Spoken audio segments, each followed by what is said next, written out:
Hello, and welcome to this next episode of the King Lincoln Show. I've been telling you the story of my shitty, sad, pathetic, but hopefully somewhat interesting and intriguing life. And in the last episode, I just got done telling you about how I went back home to my home state after a bunch of adventures in like different places that I lived for a while. And then I tried going back to school to do a master's degree, didn't really work out. Then I tried to become a meditation teacher of sorts, and that didn't really work out either. And yeah, I want to tell you about some more stuff that happened like around that time that I didn't tell you yet, and just progress the story from there. So I'll tell you about some of the places I worked. So when I got back home, the first place I worked was like a pizza place. I was just kind of like delivering pizzas and like washing dishes and stuff, kind of helping to make pizzas.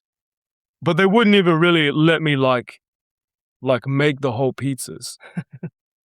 Obviously, I was too retarded even to do that. I mean, that's not what the job was, but still. Yeah, and there's not that much to say about that place, but there was this guy there, this young guy, and he was interested in like business stuff, and I was kind of getting interested in that too. And he had some course, like he bought some course about how to like sell stuff on Amazon, and he sent me the course, like he sent me the login for the course like for free, and like I watched the course and everything. And he was like all really excited about it. And like I was kind of impressionable, and I had my own things I was trying to do at that time, but he was all talking about like selling stuff on Amazon and all this stuff and blah blah blah, how you could like build like a business with it and all this shit. So I kind of got like carried away with it a bit, and um he and I and some of his friends were gonna like all put money in and find like good products to sell on Amazon, and yeah, sell them and like make money and like make it into like an online business. So I talked to him and stuff while I was working there. Um but then like he kind of bailed on the whole thing. I think I had already uh quit working there. I think I was already working somewhere else, but like we found some product, and like we found like a supplier, and like we bought some, and like I can't remember how much money I put into it to buy this product, but it was a bunch of money.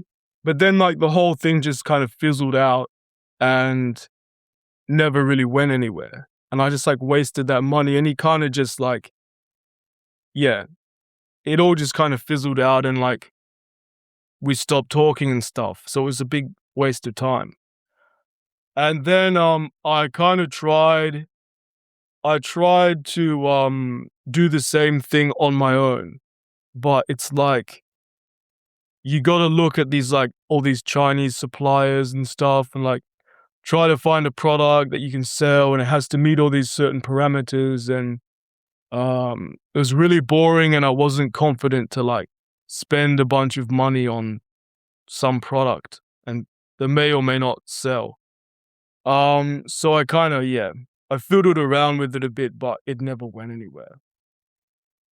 And another time, I've had like a whole bunch of, I guess you can kind of categorize them as business failures. So this is another one of them. And some of the other things I told you, like trying to become a meditation teacher of sorts, to me that kind of counts as a business failure. But another time maybe I'll go through all my business failures, because every single business related thing I've tried to do, and career related thing I've tried to do, has been a failure. So it'll be this big, sad list of pathetic failures. So maybe I'll do an episode where I list them all. But yeah, so that just kinda, died on the vine.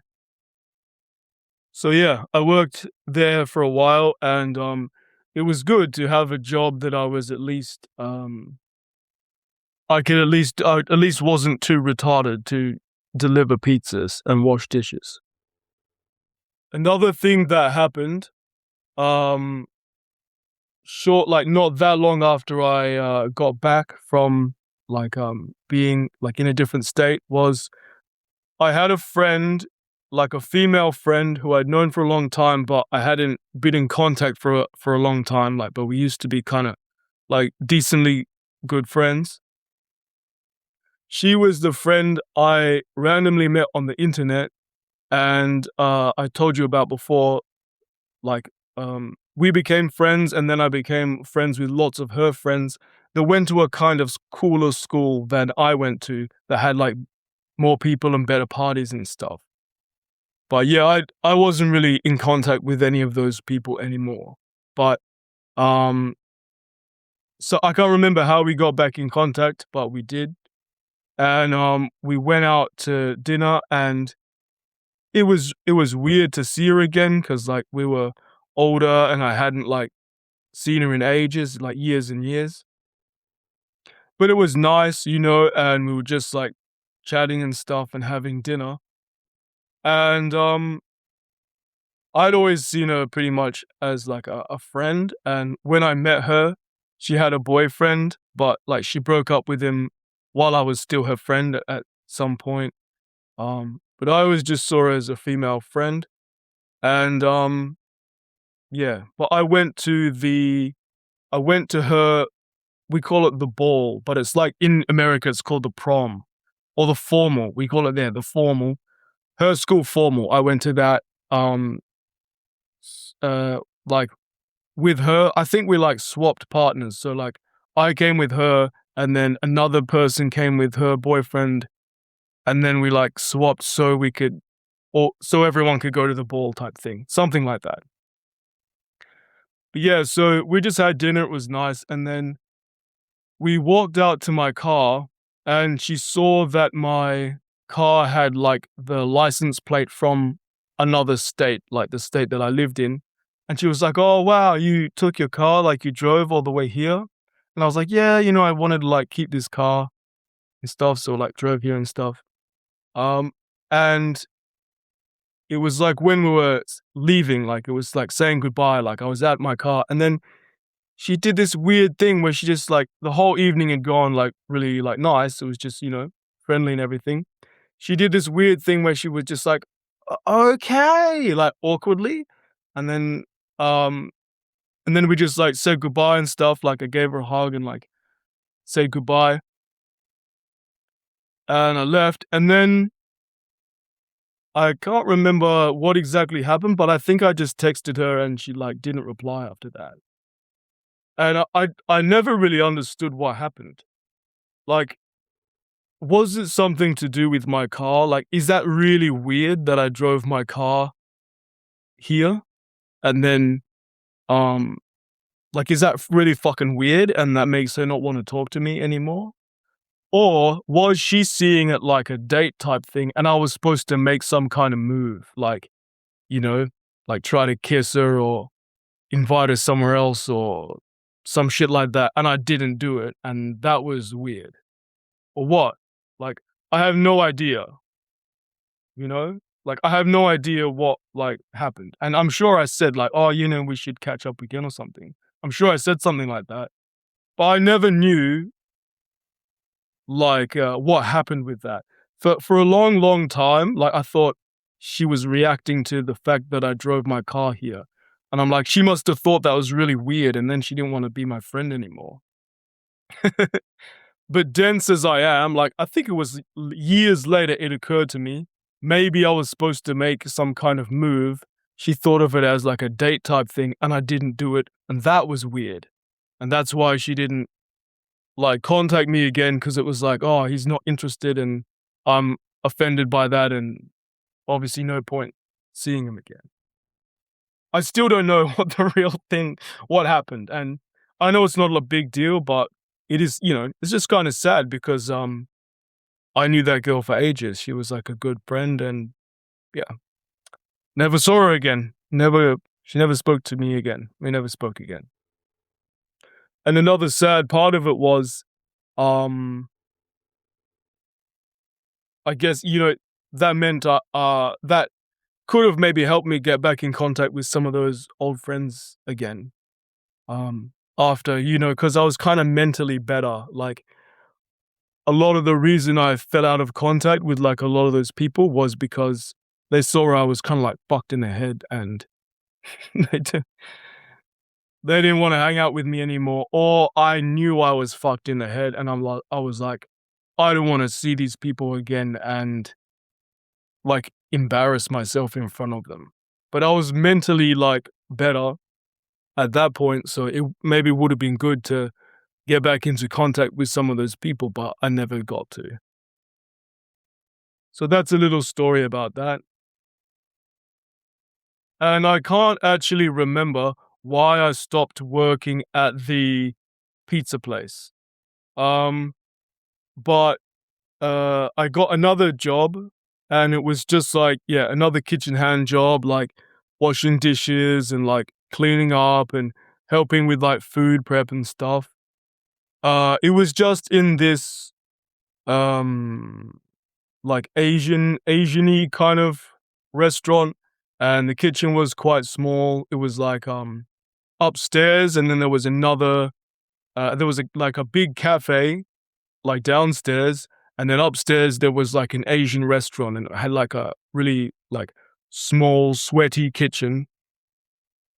So I worked there for a while, and they kind of tried to promote me from um like a kitchen hand to a cook, or we call it a chef. Like in Australia, everyone who cooks basically we call a chef for the most part. And then we say, there are different kinds of chefs. There's the head chef, then there's a sous chef, then there's a chef de partie, and then there's a commis chef. But we call them all chefs. Um, and it's only really if you're like not really cooking like anything very complicated at all that you get called a cook. That's our terminology in Australia, or where I'm from at least. So they tried to make me a chef, but um, I just didn't really show that much interest. I was just kind of like, oh yeah, I guess, kind of like they were trying to teach me all this stuff. I didn't even really realize they were trying to just make me into a chef. Like they were trying to teach me. I thought I was gonna do a bit of both. And I did like desserts and stuff and like helped, but I never really like I didn't really even want to do it. Um, so yeah. But then the cafe downstairs was owned by the same people, and they really needed a kitchen hand. So they started giving me shifts there. I can't remember if it was instead or as well. I think it was kind of instead. And I think at first I thought it was because the head chef at the Asian restaurant, who was this like funny, really nice Chinese guy, I thought it was because like he didn't like me. But I don't think it actually was that. I think he did like me. Um, but yeah, they just really needed a kitchen hand down there, and they didn't have one. And or they didn't have enough. And yeah, because that guy actually spoke to me a long time later and offered me a job. So he must have not liked me. So that's good. At least one person doesn't not like me. um so yeah, I worked there, and yeah, kind of the same thing happened. I guess the whole thing, like the whole operation was short staffed because they started making me into a chef as well. And also, like, I really didn't show any enthusiasm. Like, they told me, like, it's just a cafe.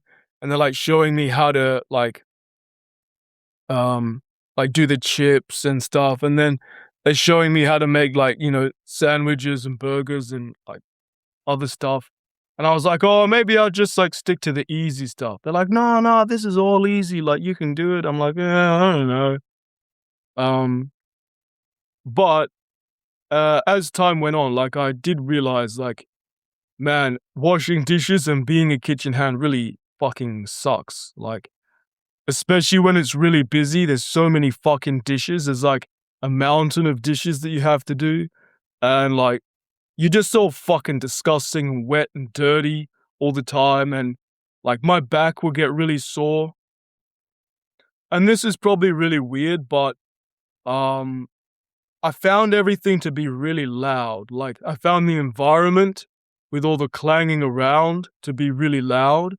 And when you spray the dishes, like when you spray like metal bowls and stuff with the like it's a higher pressure like thing that you wash stuff with, whatever the fuck that's called. It's really loud, and I felt like it was damaging my hearing. So I would wear like earplugs. Everyone probably thought it was like really fucking weird, but that's what I did. I didn't want to go fucking deaf. And I don't know if it's from that or in general, because it seems to have started like before that. But I actually have something called tinnitus or tinnitus, which is when it's really quiet, you hear your ears ringing. If you've been to like a loud concert, your ears ring for like the day after and then it goes away.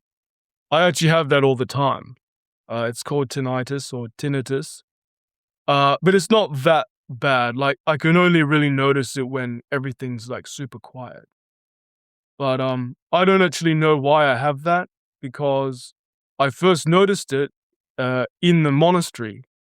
Um, and I did wear earplugs a lot in the monastery, so I don't know if earplugs did something or what, but I have no idea why I have that, but I do. I actually feel like I'm not fucking old or anything, but I actually feel like I am a tiny bit deaf. Yeah. But anyway, yeah, so they kind of made me into a chef. So I kind of started doing that. Um, yeah. But then that place got sold. Like it got bought by some, I think they were Vietnamese people.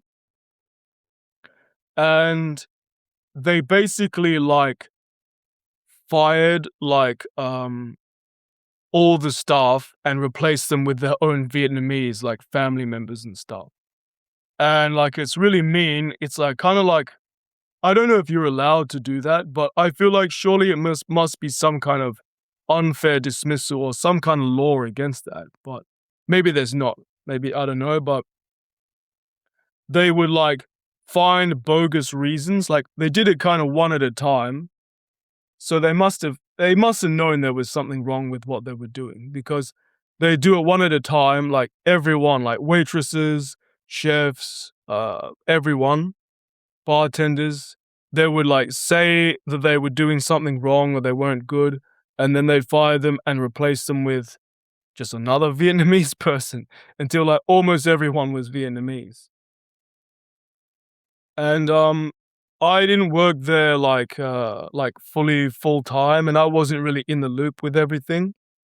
So when they first bought the place, I didn't know what had happened. Like I was like so confused. I'm like, what's going on? Why is this whole place turning into like Asia? And the new boss or owner or whatever, like was kind of like, hanging around and stuff, and she wanted to have it like she, had a talk with all the different chefs and stuff. And she called me into her office or whatever and had a talk with me. And she just asked basic questions like what do you do, and like how many shifts do you usually get and stuff like that. And I just, told her. But I actually didn't know who she was. I didn't know the business had been sold, and I didn't know who she was. And she was, like, asking, like, "What's your job? Like, what's your role?" And I told her, like, "I do this and this." And then I asked her, "What's your role?" And she she answered, like, nicely. It didn't make me feel stupid. She was like, "Oh, I take care of the whole, like, business side of things and stuff." I'm like, "Oh, yeah, cool." I still didn't know the business had been sold. I was just like, "Oh, okay. I guess that makes sense." I literally asked, like, the boss, the owner, the new owner, what her role was. So stupid, but no one fucking told me. I wasn't in the loop with all this stuff, like, it's just happening around me. So, yeah, like, more and more people were getting replaced till, like, it was only me and, like, a few other white people or anyone else who had been there originally. All sorts of people worked there, Brazilian people, brown people.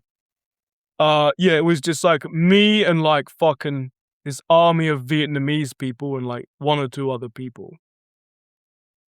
And, it was a cafe, but they were also trying to get, like, business at nighttime and make it kinda into a restaurant, like, during the nighttime.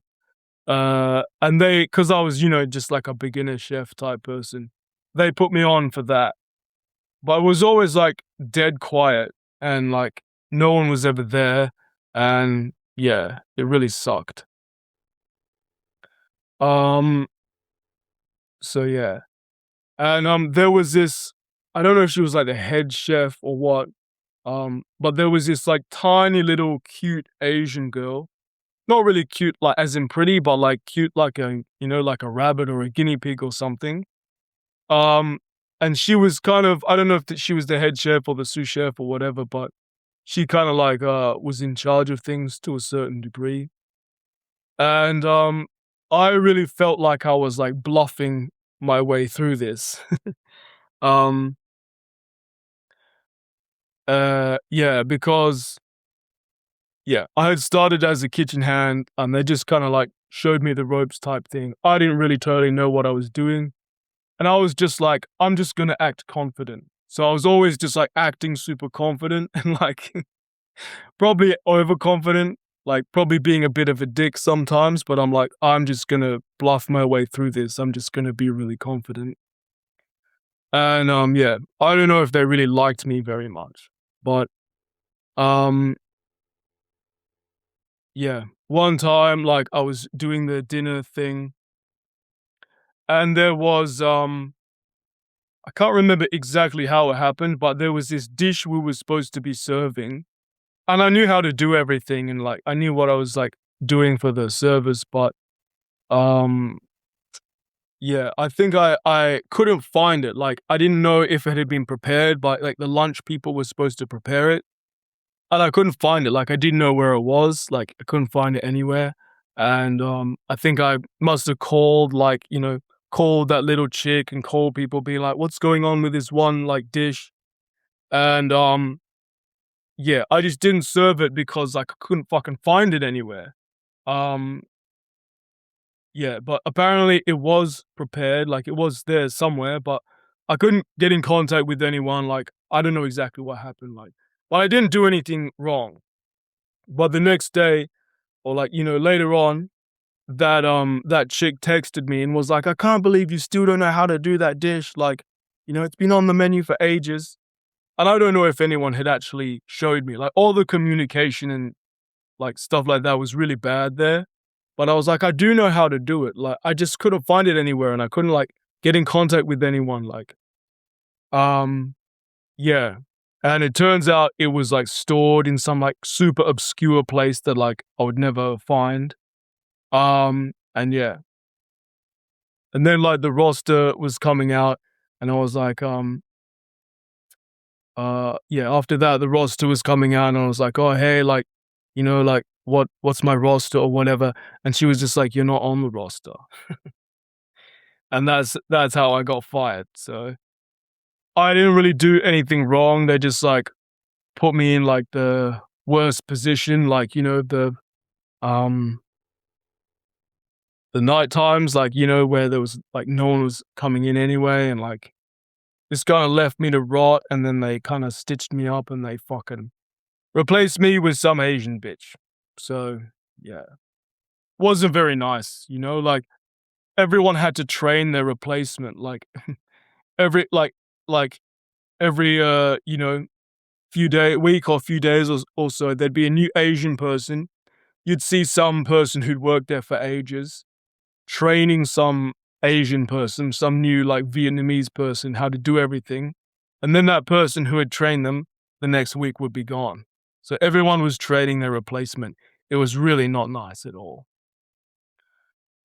So, yeah, that's how I lost that job, and I personally think that one was not on me. That was not my fault.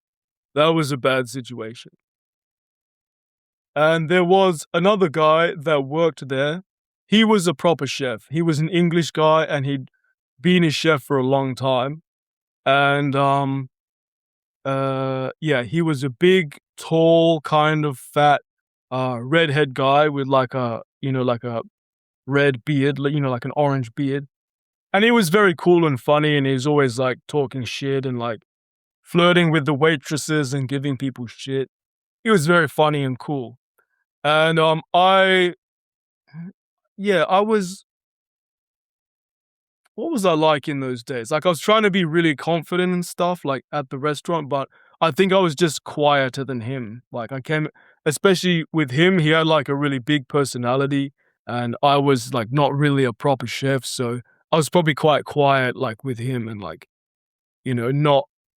not very social and stuff. But one time he invited me to a party. He invited me to a birthday party at his house, and, it was a pretty good party. Like, he had, like, a pool and everything. He was, like, cooking on the barbecue. There were heaps of people there, music, everything.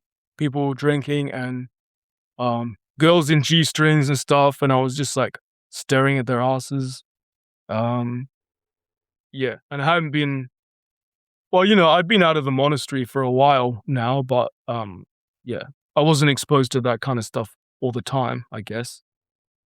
Um, yeah, there was this one girl at the party, like a really cute girl, and, I was, like, chatting to her, and then we were playing pool, and, like, we were, playing some, like, Space Invaders game they had there or something. And, it was weird because, I wasn't really saying much. I was just kinda, like, hanging around with her, like, playing pool. Like, she beat me in, like, 3 games of pool because 'cause I've never played pool. She was pretty good at it. And, then, like, it was kinda like she was just, like, giving me a chance or, like, checking me out kinda thing. Just hung out with me for a while. And then, she just kinda went away, and she just kinda peeled off. And I was like, "Oh, okay." And then, I didn't really know who else to talk to or anything, and I didn't really see this as, like, doing something wrong, and I'm really not good at, like, parties and stuff. Like, once you get me in, like, a conversation, I can have, like, a really good conversation with you and stuff, but if there's a whole big party and everyone's milling around and I don't know anyone, because I only knew one person at this whole party, I think it was, not really brave. Brave is the wrong word. That's too dramatic a word. But, it took a little bit of balls to, I guess, go to a party where you only know one person and they're the birthday person and they're kind of busy, like hosting and all that shit. Um, yeah, but I'm really shit at that kind of stuff. Anyway, like meeting new people, talking to new people. I've always been fucking shit at that. And don't forget, I used to have like crippling anxiety, so doesn't help. Definitely not my forte, my area of strength, but I kind of milled around and didn't really know like who to talk to and stuff, just like sat in and like listened to some conversations and stuff and like, swimming in the pool, different stuff like that. And then there was a big line for the toilet and like, yeah, no one could pee because there was a huge line. And she was lining up for the toilet, and then so was I.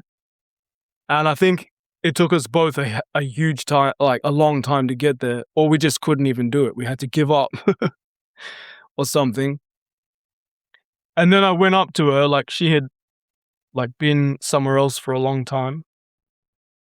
We'd been not like with each other talking and stuff for a long time.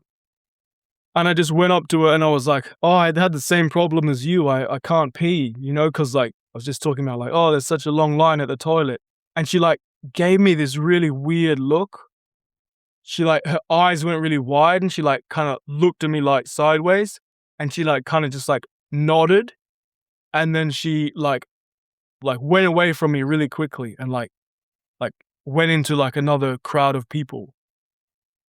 Almost as if she was like scared of me. And I was like, what the fuck was that? Like, did I do something that bad? Like, can you think of why that is that bad? Like, I really don't know. Like, I still to this, it's not a big deal. I'm just thinking of different like stories and stuff to tell you. But to this day, I don't know why that got such a dramatic reaction. Even if she didn't want to keep like talking to me and hanging out with me, like, why did that get such a crazy, like, strong reaction as if, you know, like, almost like fear. Like, I was just playing pool and video games with you, like, a while ago. Like, now, you know, now you think I'm, like, a freak just because I came back up to you and made some comment or something? I really don't understand it, but I don't understand social dynamics and stuff. I'm terrible with all this type of shit, but that was a weird experience, and yeah, you know, so but, you know, whatever. I kinda had a fun time at that party and, yeah. Then, yeah, that was it for that, you know. That guy had to leave that job even earlier than I did, and then I got fired from that job effectively as well, so that was that. Okay, so now I gotta tell you this next story, and, yeah, this is kind of a, I don't know.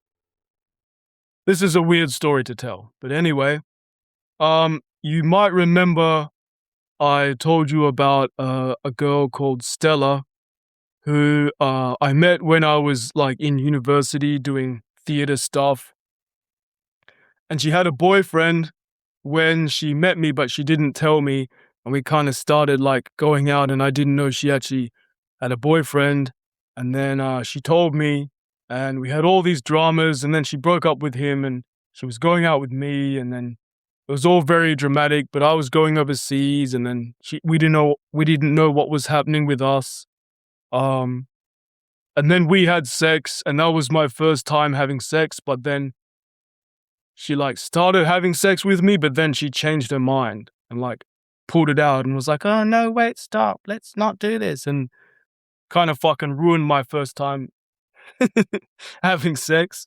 I know everyone's first time is usually shit, but she kinda ruined mine, and that kind of I think I was fucked up about that for a long time.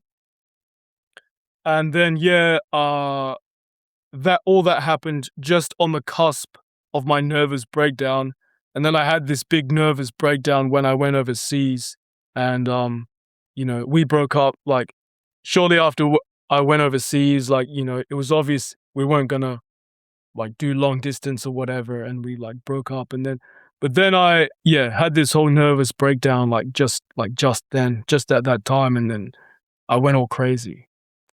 But yeah, so I think I might have spoken to her, like, I can't remember if I spoke to her, like, at all after that, but, I happened to weirdly just see her again, like, just randomly. So, I used to go to a library, and, I randomly just saw her, like, I was going to the library, and there was this, like, kinda like courtyard bit, like, there's a library, and there's some shops and stuff, and there's, like, a courtyard bit.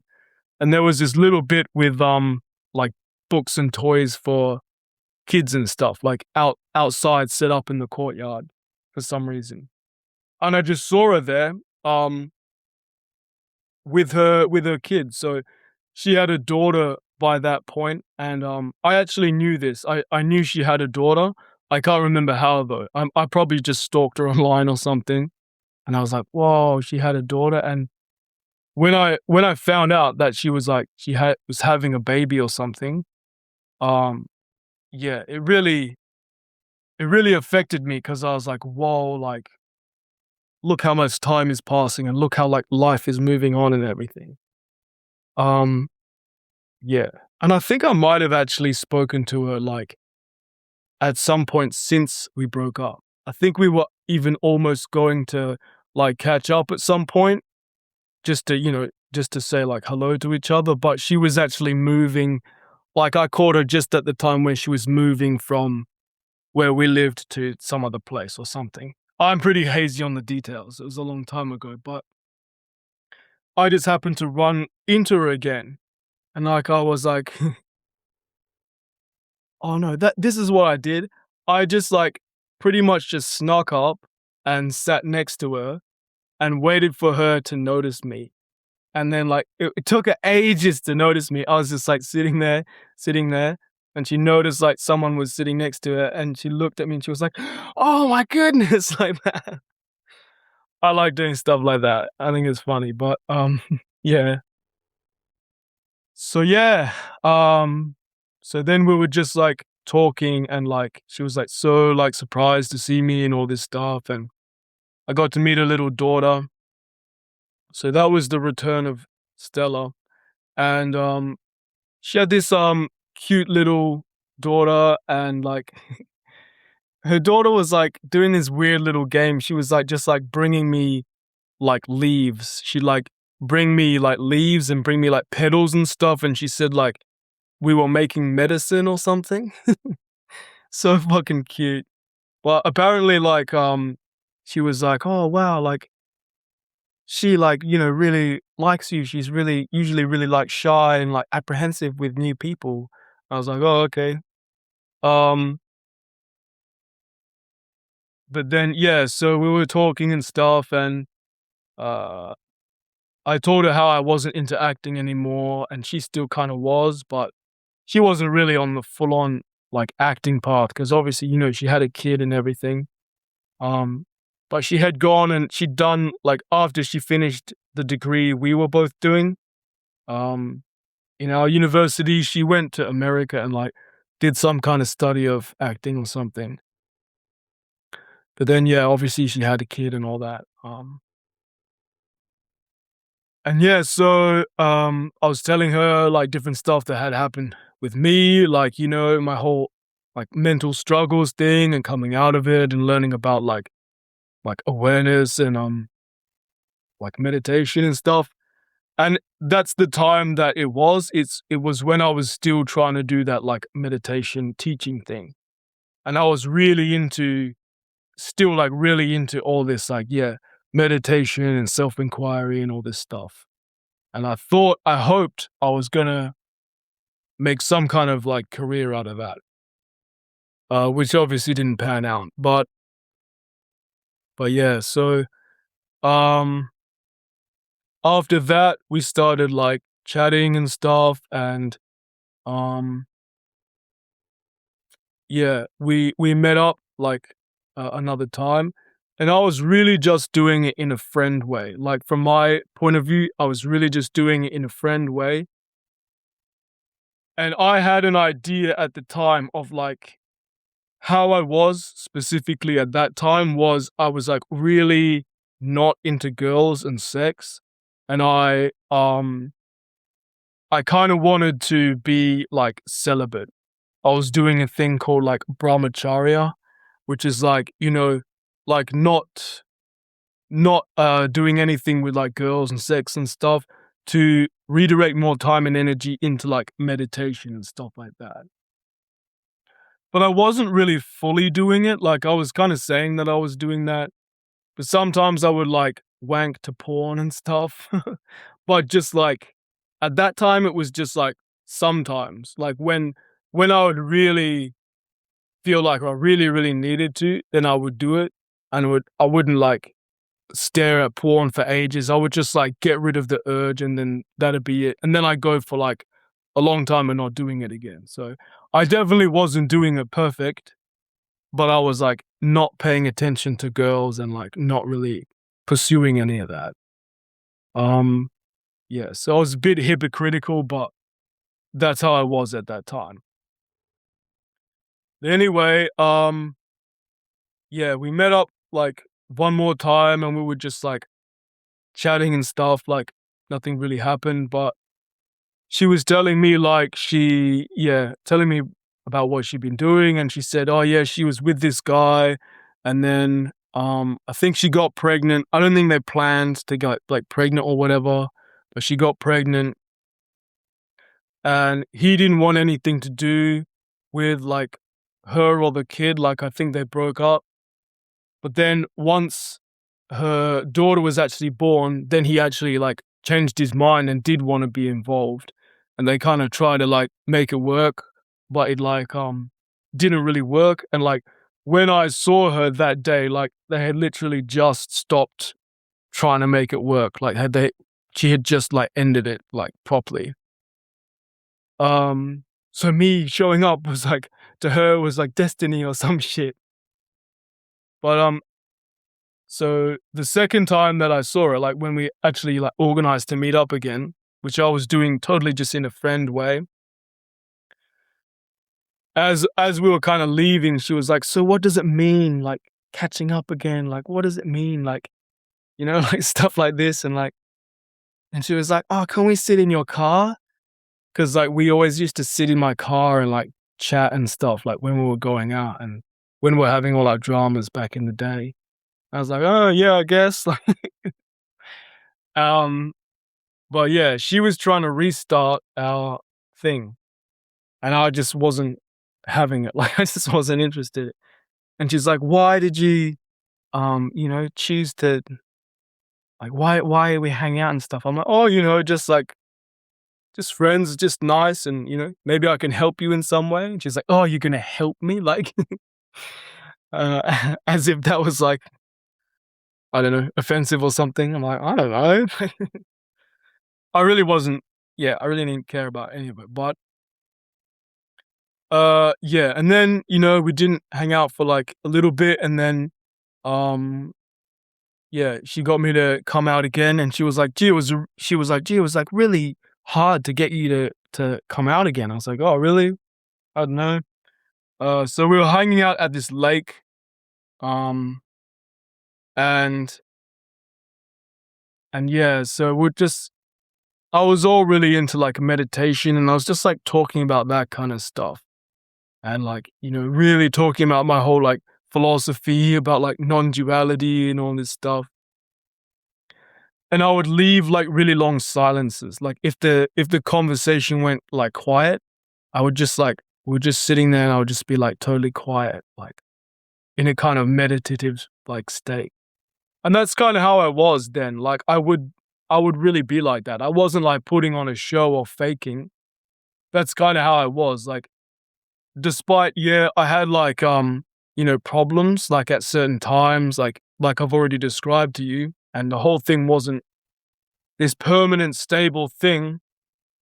I would really go into these like, really meditative states and stuff like that, and I really like understood the whole thing like fairly deeply. Like, I mean, I could explain it all and like all that type of shit. So I wasn't like putting on a show like that. That was my authentic or real self, like, at that time, like, that was just me being me at that time. But yeah, so, um, as we were kinda leaving, like, we were walking back to our cars or whatever, um, she was kind of she kept kind of being like trying to drop hints about like relationship shit. She was like asking me if I like want a relationship and stuff like that. And I was basically saying like no. She was like just asking in general, like, "Oh, are you interested in like relationships and stuff? Like, what's going on with you?" I'm like, "No, I'm just obsessed with meditation and stuff." Like, basically, that was my answer. And but as we were kind of leaving, she was like kind of pressing me on it more. And it became, you know how oblivious I am by now, but it was becoming more and more apparent that she was really talking about her and I, not just in general. And yeah, I was just like not showing interest. And then she like paused and she's like, "What about sex?" And then I like gave her my spiel on sex. I was like, "Oh, there's a higher form of satisfaction," or some shit like that, which I was referring to like meditation type shit. Such a funny thing that oh, I can't believe now that I said something like that. I mean, it's not incorrect, but it's just funny. Um, and she thought that was funny too. She's like, higher form. Um, and I think I can't remember the exact conversation, but I was like, "Sounds like you're hitting on me." And then she just goes, "Maybe I am." And I was just like quiet. I didn't reply. And that's just because sometimes at that time, sometimes I would just go quiet. But because I went quiet, she was like, "Have I offended you or something?" I was like, "Nah, you haven't offended me." And I don't think she believed me. She thought I was like offended or some shit. So then we got back to our cars and I was like, "All right, see ya." And like I gave her a hug. And when I hugged her, I felt like her heart was beating really fast. Like her heart was beating out of her chest.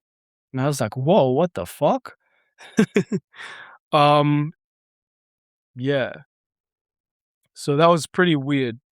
And another thing that happened was like we were walking in the park and she had like a white dress on and and I would always wear all black. And someone goes to her like, "Oh wow, I like your dress. You're getting married." And she goes, "I wish." And I was like, "Oh, what the fuck?" But yeah, so then we left and yeah, it was silly because nowadays I would have just like I would have just started fucking her and just like seen how many fucks I could get out of her. That is literally what I do these days. And like see how long it took.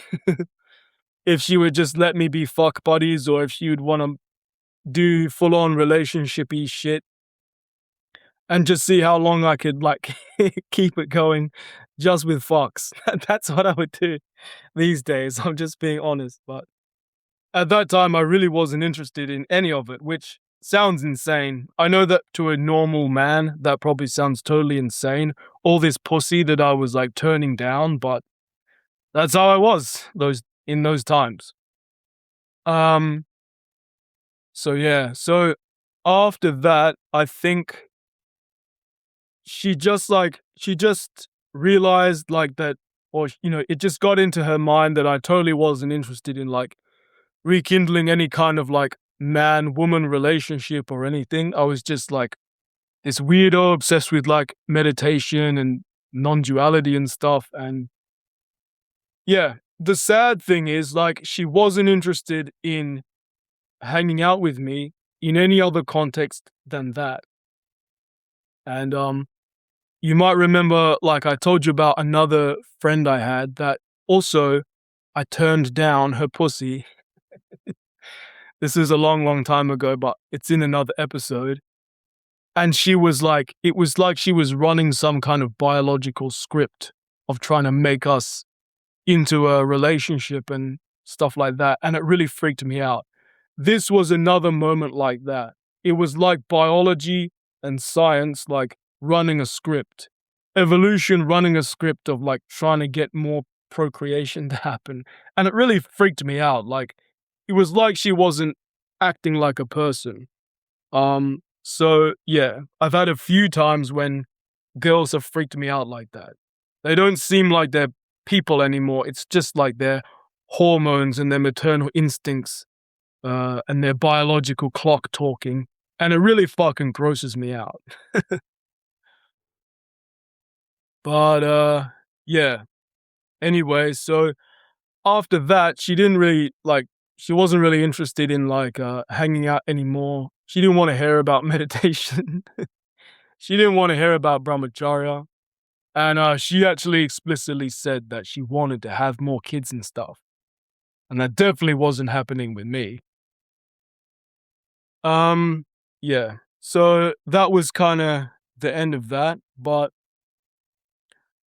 when she said, like, and this actually changed the trajectory of my life, actually. This Return of Stella, like, this, like, chance meeting and what happened with it, even though nothing happened with her, it happened to change the trajectory of my life in a really negative way, and I'll explain why. When she said all that stuff, like, "What about sex?" and stuff like that, I just totally, like, shut her down and, like, wasn't interested in any of it. I had, all my own, like, meditation shit going on, and I wasn't like a normal man who is addicted to pussy, like, chronically. But afterwards, it kinda got me thinking about that and wondering, like, should I be into sex? Like, am I missing out, or, like, should I explore that or what? Because think about it, and this is really it's really, vulnerable. It feels very vulnerable, like, just spelling this out to you, but, um, I had had a few, like, you know, sexual experiences growing up, like, before I actually had sex, but not much, and, like, almost none of them were good, and I'll tell you, but I'll probably tell you about all of them eventually. But then, um, yeah, so the first time I had sex was with, Stella, and it was a bad experience where she, like, decided to stop and kind of wasn't good. And then I had, that girl in France who sucked my dick, who I told you about. And after that, before that, for a long time, I was all like, "Oh, sex before marriage is a sin." Like, that was what was drummed into my head. And then I questioned that, just like when I became an adult, like, but then, so then I had sex like once, and I had a few other sexual experiences that I was like, felt really guilty about having. Then I had my whole deconversion from Christianity, and I did away with those ideas. But then for like 6, 7 years, um, like, especially the first 3, 4 years that were the worst, I just had super, super bad anxiety, and that fucked up my whole sex drive and stuff. It fucked up my social skills and, like, ability to get sex, but even if it hadn't done that, my whole sex drive was just shot. Like, it was just, like, not normal at all. It was kind of all gone because of the anxiety and the problems. Like, every moment felt like an emergency type thing, and I was just all fucked. Then after that, I got really into, all this, like, meditation, like, self-inquiry and this, like, brahmacharya stuff, and I was like, I got these ideas into my head that, like, it's better not to hang around with girls. It's better not to have sex. It's better to be abstinent and, like, meditate and be all detached and stuff. Which I think, if you're really honest about it, that is probably the accurate position. But anyway, so I got all the way up to this time without really having, like, any sex. And it was kind of, I wondered if that was fucked up, you know?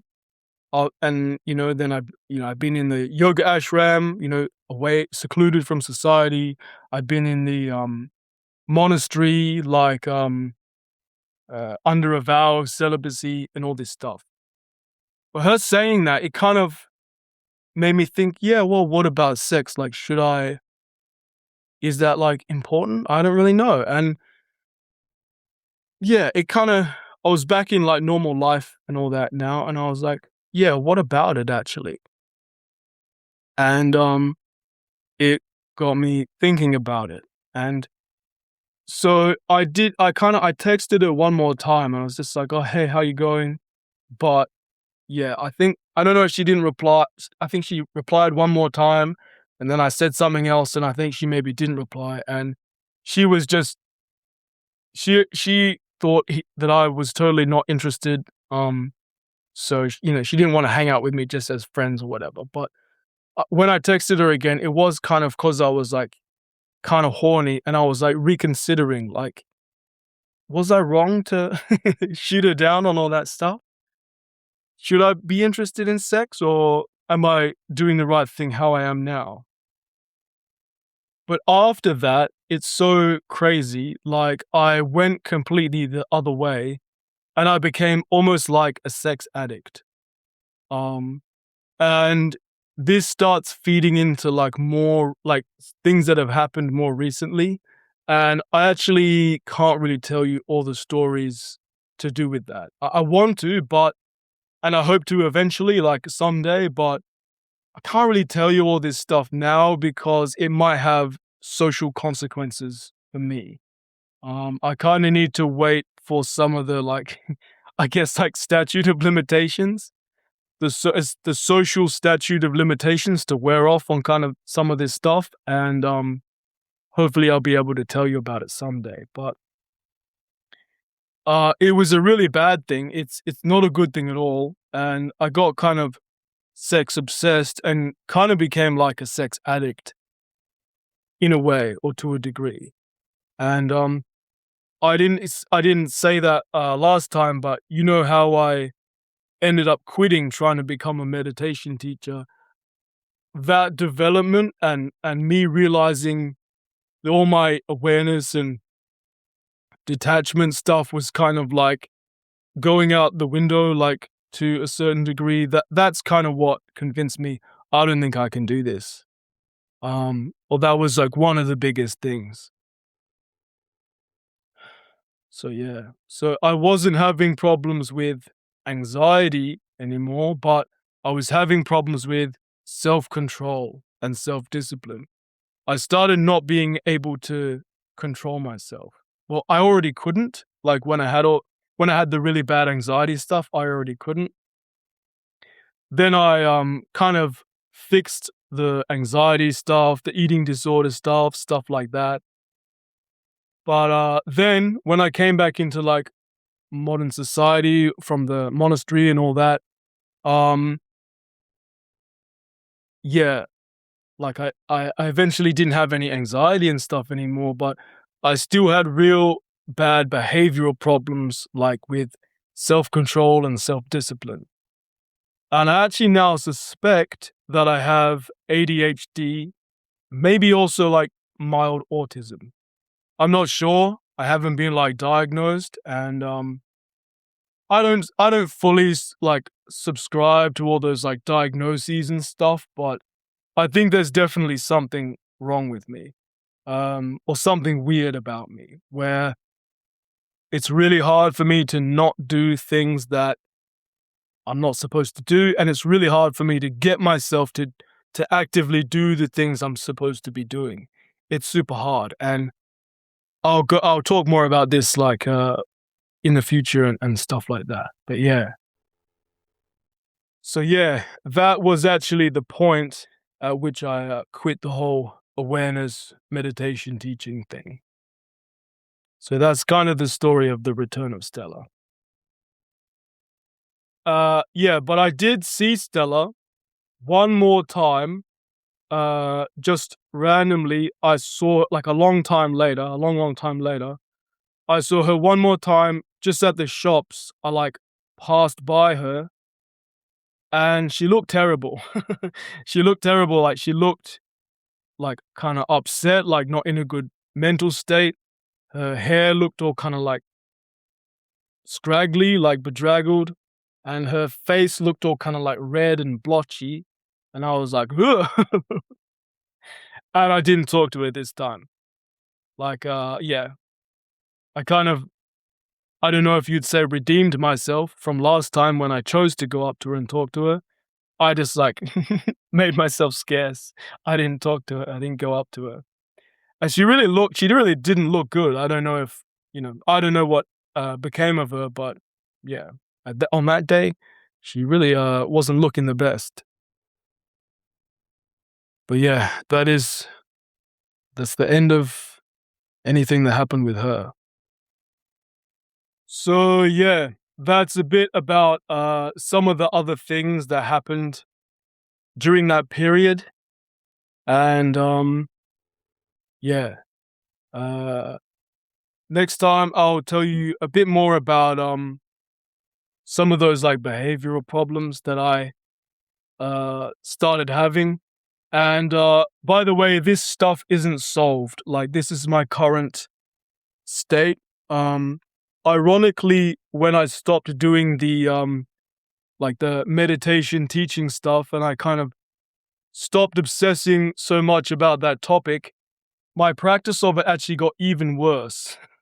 So it compounded the problem, or it made it even worse. Me quitting because I was thinking about it less. I wasn't making content about it, and I got distracted and interested in other things, and the whole thing got even worse to the point where you know it became kind of like the past, like me really being into meditation and self inquiry. Like I still had the same views on it. I still knew how like good it was and important it was and stuff, but me actually being really focused on it and good at it at all like became the past, and I just just totally fell off with it and got interested in other things, got engrossed in other things, and it's really bad, but that's what happened. And next time I'll tell you more about like I'll go into more detail about those kind of like behavioral problems and stuff, and tell you about like more different other jobs I had and continue the story from there. But yeah, that's enough for today. That's enough for this episode. I'll leave it there. Um, Thanks heaps for listening. I really appreciate it. Hope you enjoyed it. Hope you found it interesting. Possibly you learned something or got something out of it. And yeah, I'll see you again and talk to you again next time.